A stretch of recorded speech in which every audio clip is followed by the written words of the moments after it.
Chapter 39. And Joseph was brought down to Egypt, and Potiphar, an officer of Pharaoh, captain of the guard, an Egyptian, bought him of the hands of the Ishmaelites, which had brought him down thither.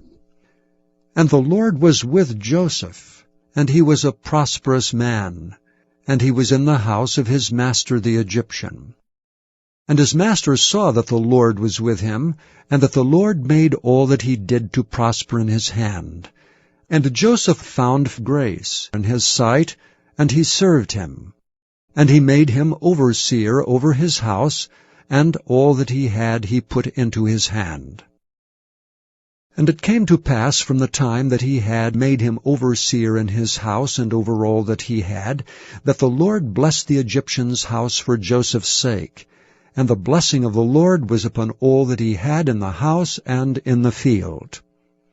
And he left all that he had in Joseph's hand, and he knew not aught he had, save the bread which he did eat. And Joseph was a goodly person and well favored. And it came to pass after these things, that his master's wife cast her eyes upon Joseph, and she said, Lie with me.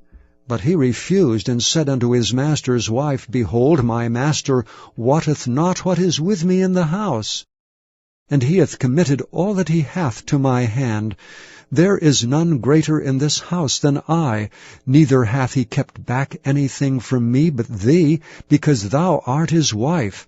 How then can I do this great wickedness, and sin against God?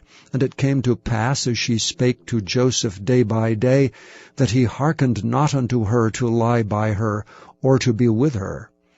And it came to pass about this time, that Joseph went into the house to do his business, and there was none of the men of the house there within.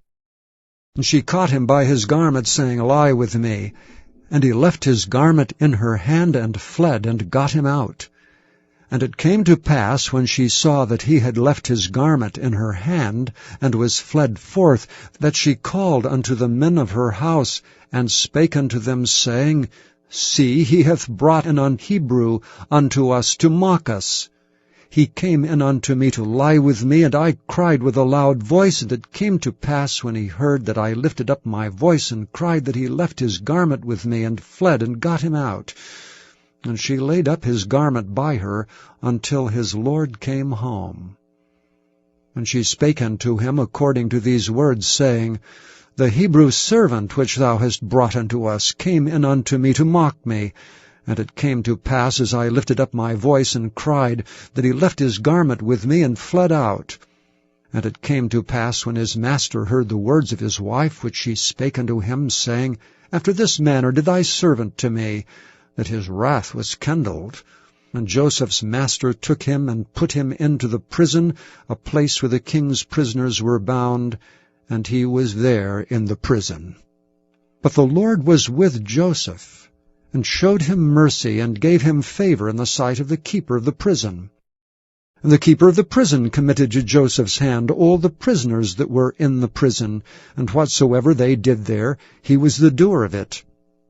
The keeper of the prison looked not to anything that was under his hand, because the Lord was with him, and that which he did the Lord made it to prosper.